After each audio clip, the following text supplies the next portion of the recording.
مننه استاد. بعضې پوښتنې قمر انسټیټیوټ ته راځي، بعضې ورونه کوي هغوی چې کله واده کوي، یعنې واده اوله شپه یې تېرېږي، دا احساس کوي چې هغه نجلۍ چې کومه ده هغه یعنې نجلۍ نه ده پاتې شوې، یا پاکې ووایو هغه بکارت پرده یې نه ده، یا وینه نه ده راغلی. نو شریعت د دغې په باره څه وایي؟ زه به ښه په وضاحت باندې خبره وکړم، خو دا خلک دا فکر ونه کړي چې دوی بې شرمه دي یا بې حیا دي یا د ادبي الفاظ، خو دې لپاره چې دا خلک پوه شي. اکثره خلک ډېر ساده دي، نو په ډېرو مغلقو الفاظو باندې نه پوهېږي. نو په اسانه په وضاحت ډول باندې به دا خبرې وکړو. او که څوک دا په ذهن کې راګرځي چې تاسو دا خبره ولې څېړئ، د دې کې الله شاهد ده چې زمونږ اصلي هدف دا ده چې یو خو په دې اړه باندې ډېرو زیاتو ځوانانو پوښتنې کړي دي که نه. نو موږ غواړو چې د دوی کورنۍ سالمه پاتې شي، د دوی په کورنۍ کې جنجال رامنځته نه شي او آینده ژوند یې ښه تېر شي. شکوک او شبهات او بدګمانیانې نه، صرف د دغه هدف په خاطر باندې دا موضوع څېړو. یو ورځ زه رخصت و، نو یو لابراتوار کې ناست وم، بیا یو ځوان راغی، دا مخې تک تور شوی و که نه، او دومره د فشار لاندې و که نه، دومره د غم لاندې و چې د هغه اندازه زه تاته نشم کولی. نو هغه د لابراتوار والا هغه زه پېژندم، نو اخوا دېخوا دا هلک کېده داسې مشکوک غوندې، موږ هم پې هغه شو چې دا ولې دا بېچاره دومره هغه ده. نو دغه ځوان بیا ډاکټر صاحب ته وویل چې زه تاته یو خاص خبره لرم. بیا وایي صحیح ده راځه. نو غوږ کې ورته ویلې، هغه ډاکټر زه پېژندم، هغه ډایرکټ ما ته راوست، وایي دا خبرې دی خلکو ته ډېرې کوي که نه، او دا د بخش ده.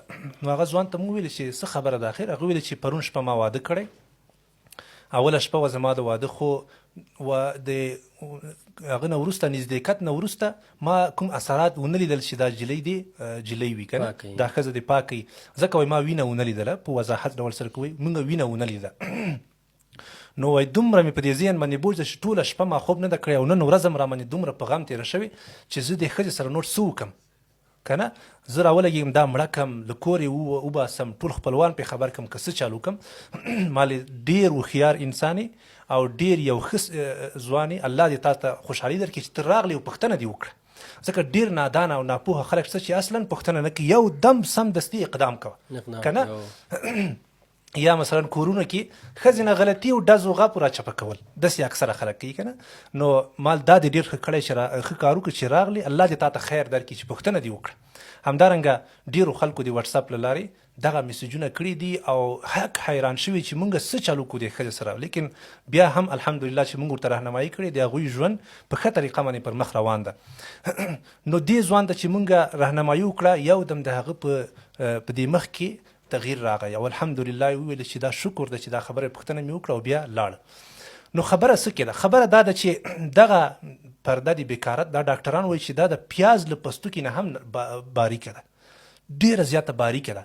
دا څه دا هغه پردې نه دي موږ چې کړکیو ته هغه ته اچوو که نه، دا هغه پرده نه ده چې په هېڅ ډول باندې نه سوری کېږي. صحیح ده؟ دا ډېره باریکه او نرۍ پرده ده. دا په ادنا خیز وهلو باندې هم ختمیږي چې یوه جلۍ بې احتیاطي وکړي، ځکه اکثره جنوکیان له دې نه خبرې هم نه دي، چا پوی کړي دي. هغه په یو ځای کې یو لیختینه ګام واچي، یا یو ځای کې بې احساسي وکړي، له بوغبند څخه د ګام راواچي که نه، دا پرده له منځه ځي. اصلا هغه کیدای شي ډېر وختو کې هېڅ پې خبره هم نه شي چې دا له منځه تللې ده. صحیح شوه؟ یا مثلا په چیرته په یو تیره غوندې شی هلته کښېني، بې احتیاطي وکړي، یا دروند شی جګ کړي، په دې سره هم هغه پرده له منځه ځي. همدارنګه دغه تشناب کاغذونه چې نن سبا راوتلي خطرناک او خراب تشناب کاغذونه دي که نه، ډېر زیږه دي او ډېر داسې خراب کاغذونه دي که نه، بې کیفیته، هغه هم چې نجونې استفاده کوي، له هغه وجې نه هم کیدای شي دا له منځه لاړه شي. د دې وجې نه زمونږ مشوره دا ده د پلار او مور ته او میندو ته چې تاسو دا رقم تشناب کاغذونه جنوکیانو ته مه ورکوئ چې هغه استعمال کړي، دغه زیږ او خراب تشناب کاغذونه. صحیح شوه؟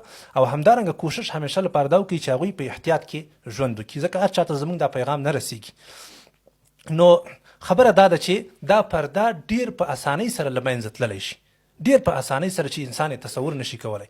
اوس متاسفانه په ډېرو عجیبه ځایونو کې ناشنا دودونه دي، حتی تر دې اندازې پورې چې د دوی دواړو ته کله چې اوله شپه یو ټوټه ورکول کېږي، سپینه ټوټه ورکول کېږي، بیا هغه خلکو ته ورښکاره کېږي یا مثلا وړل کېږي، او که دا وینه ونه لیدل شوه نو د ډېرو غټو ستونزو سره خلک مخامخ کېږي، او دا ښځه الله مکړه په بدفعلي باندې او په فحاشي باندې تورنه کوي. نو دا ډېر د افسوس خبره ده. صحیح شوه؟ زمونږ مشوره څه ده؟ زمونږ مشوره دا ده چې ته اول نه کوشش وکړه ای ځوانه داسې فامیل انتخاب کړه چې هغه باپرده او باعزته فامیل وي. صحیح شوه؟ هغه ځوان چې مخکې مې قصه درته وکړه هغه ته ما پوښتنه وکړه چې تا څنګه فامیل کې دا انتخاب کړی؟ هغه وویل چې زما ښځه بالکل ښه ښځه ده، مونځ هم کوي او کورنۍ هم باعزته کورنۍ ده. نو ما ورته ویلې چې ته څنګه تصور کولی شې چې دې ښځې دې بدفعلي کړي؟ څنګه ستا په ذهن کې دا خبره راځي؟ دا اصلا ممکن نه ده چې دومره یو ښه فامیل وي او تا انتخاب کړل، بیا دې کوزده دې وکړه، مصرف دې وکړه، هر څه ترسره شو، نو بیا ته څنګه بدګماني کوي؟ نو موږ هم ځوانانو ته دا وایو چې اول کې ښه فامیل انتخاب کړئ، اول کې ښه ښځه انتخاب کړئ، باپرده باعزته ښځه انتخاب کړئ. کله چې تاسو داسې کورنۍ انتخاب کړه نو بیا دې قصو کې مه اوسېږئ، دې قصو پسې مه اوسېږئ چې وینه تېر راغله یا وینه تېر رانغله، او همدارنګه خلک به هم نه خبرئ، په هیڅ ډول باندې خلک مه خبروه. که چېرته تا داسې یو فامیل انتخاب کړی والله مه کړه چې د هغوی خلکو سره د پردې اصلا اهمیت نه و، د پردې او د حجاب اصلا هغوی ته ارزښت نه درلود، بې حجابه بې پردې خلکو هر چا سره رفت آمد و ټوکې ټکارې و، په هر مجلس کې اشتراک او هر واده کې دوی حاضر. که داسې خلک دې انتخاب کړي نو بیا تا ته احتیاط ضروري ده. صحیح شوه؟ که داسې خلک دې انتخاب کړي چې هغه بې ایمانه خلک دي، بې پردې خلک دي او د دې اصلا ارزښت د دین ورسره نه وي، نو بیا تا باندې احتیاط ضروري دی چې ته بیا د احتیاط وکړي.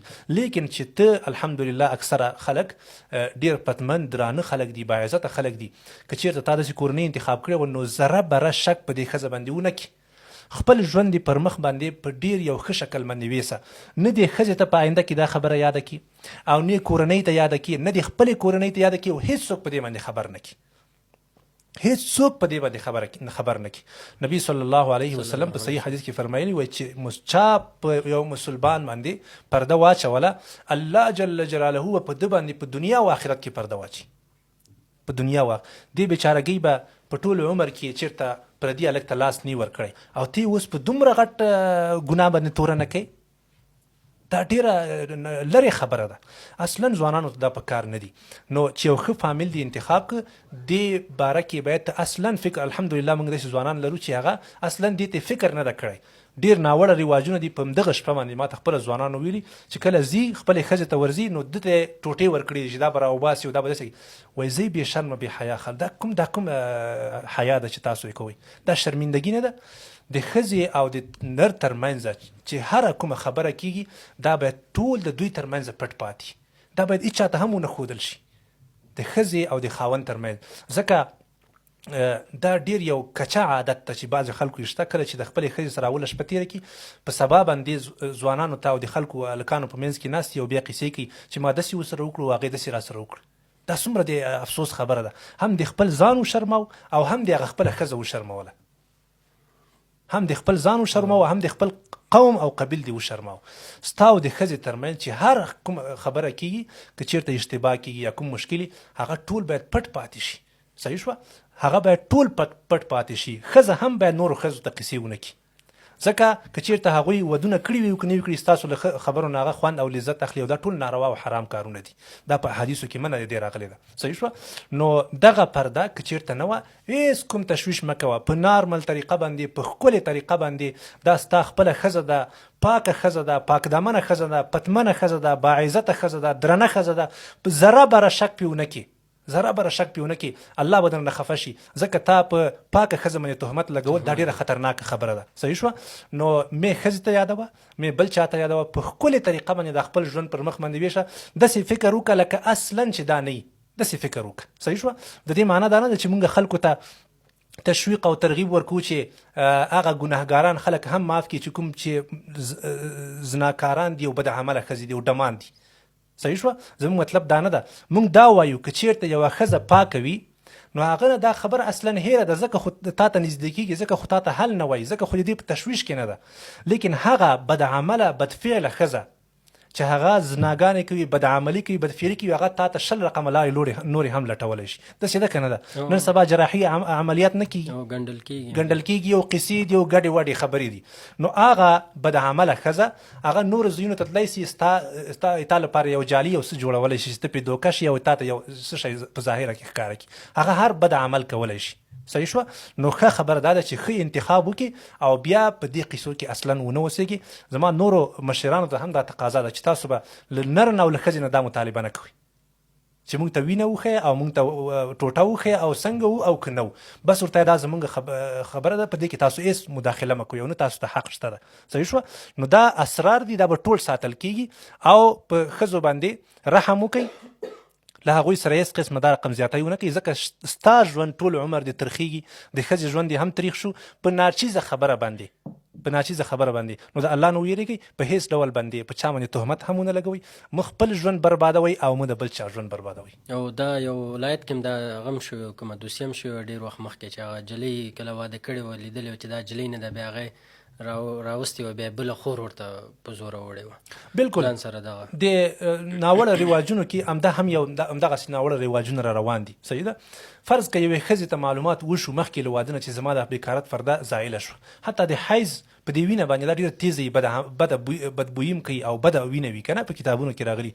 نو دا هم کله ناکله د دې باعث ګرځي چې دغه پرده له منځه ویسي.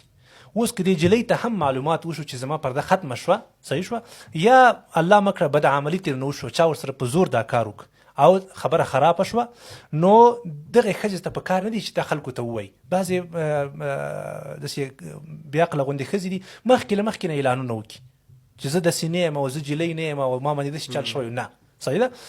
هوښیار ډاکټران الحمدلله ما ته یې ویلي دي چې یوه جلۍ وایي دغه رقم وشوه چې راغورځېدلې وه او وینه ترې تللې وه. نو هغه ډاکټر باقاعده همغې ډاکټرې ته ویلو چې ښځه ډاکټره وه که نه، هغې ته ویلي چې دې ته سرټیفیکیټ ورکړه، دې ته صحیح تثبیت ورکړه، ضمانت ورکړه چې دا ښځه جلۍ په دقه تاریخ باندې دغه رقم عمل ورسره وشو، راوغورځېده او دغه پرده یې ختمه شوه چې سبا د دې بیچارګۍ عمر برباد نه شي. صحیح شوه. نو مخکې له مخکې نه اعلانونه مه کوئ، مخکې له مخکې نه که ښځه دې وکړه او مشکل وو په دغه طریقه باندې لکه څنګه چې وضاحت وکړه، تاسو مخکې لاړ شئ. حتی فرض که یوه جلۍ ده او دې زنا کړې ده، صحیح ده، الله دې ټولو ته پناه ورکړي خویندو ده، یا په خپله خوښه باندې او یا چا مجبوره کړې ده او دوکه کړې ده، زنا یې کړې ده، خو دې جلۍ تا ته عذر وکړي چې د زړه له اخلاصه الله جل جلاله ته ما ژړلي دي او پښیمانه شوی یم په دې ګناه باندې، په زور او زیاتی ما سره دا شوی ده، نو ته به څه کوې خاونده په دې صورت کې؟ کېدای شي توبه یې ویستې توبه یې ویستې ده. صحیح ده. غټه ګناه ده. له ټولو نه له غټو ګناهونو نه غټه ګناه هغه څه شی کېدای شي هغه شرک ده. بیا په دویم قدم کې غټه ګناه هغه د یو انسان وژل دي. بیا زنا ده. په 19 سپاره کې الله جل جلاله په دې اړه باندې بیان کړی ده. الله جل جلاله څه فرمایي؟ والذین لا يدعون مع الله إلها آخر ولا يقتلون النفس التي حرم الله إلا بالحق ولا يزنون. وای مؤمنان رښتینی د الله جل جلاله بندگان هغه څوک دي چې دوی شرک نه کوي، د الله جل جلاله سره بل د چا عبادت نه کوي، همدارنګه قتل نه کوي، څوک نه وژني، همدارنګه زنا نه کوي. الله جل جلاله فرمایي که څوک دا کارونه وکړي الله به ورته سنګینه سزا ورکړي. لیکن که څوک وایي توبه وباسي د الله رحم ته وګوره، الله داسې نه دي ویلي چې زه به ورته ګناه معاف کړم. الله څه فرمایي؟ څه ناشنا الله جل جلاله څومره غفور او رحیم ذات ته، سړی ورته حق حیران شي. الله فرمایي فاولئک یبدل الله سیئاتهم حسنات. الله جل جلاله به د دوی ګناهونه په نیکیانو بدل کړي. ګناه یې کړې ده، الله داسې ونه کړه چې ګناه ورته معاف کړي، دا ګناه یې ورته په نیکي بدله کړه. څومره الله جل جلاله غفور رحیم ذات. همدارنګه د قیامت په ورځ باندې که د یو نفر راشي تله د میزان کې ودرېږي، د هغه نیکیانې او بدیانې دواړه برابر وي، نو الله جل جلاله به څنګه فیصله کوي؟ نیکي هم یو طرف ته نیکیانې دي، بل طرف ته بدیانې دي، دواړه برابر راغلي په تله کې. د الله جل جلاله رحم ته وګوره چې دا انسان به چېرته ځي؟ دا انسان به جنت ته ځي. صحیح شوه. اخر به دی جنت ته ځي. نو د الله چې دومره رحم ده، الله جل جلاله چې دا ګناه مسلمان ته معاف کوي، نو ته هم د خپلې ښځې سره ګزاره وکړه، دا عیب چې دینه شوی ده یا په زور یا په هر ډول باندې دا ګناه تېر نه شوی ده، دا جرم تېر شوی، ته په دې باندې سترګې پټې کړه او ته دا بښنه ورته وکړه. لیکن که ښځه بیا هم پوهېدی چې ګډه وړه ده، د بل چا سره تعلق ده یا د بل چا په سوچ کې ده، نو بیا په هغه صورت کې ته بل رقم تصمیم نیولی شي څنګه چې لازم وي د حالاتو سره سم. لیکن چې د هغې په رښتیا سره توبه ویستلې او سخته پښیمانه او هغه ده، نو ته باید هغې ته معافي وکړي، ځکه الله هغې ته معافي کړې ده. نو ته هم باید د دې سره حساب و کتاب ونه کړي، بس الله ته یې معاف کړي او الله ته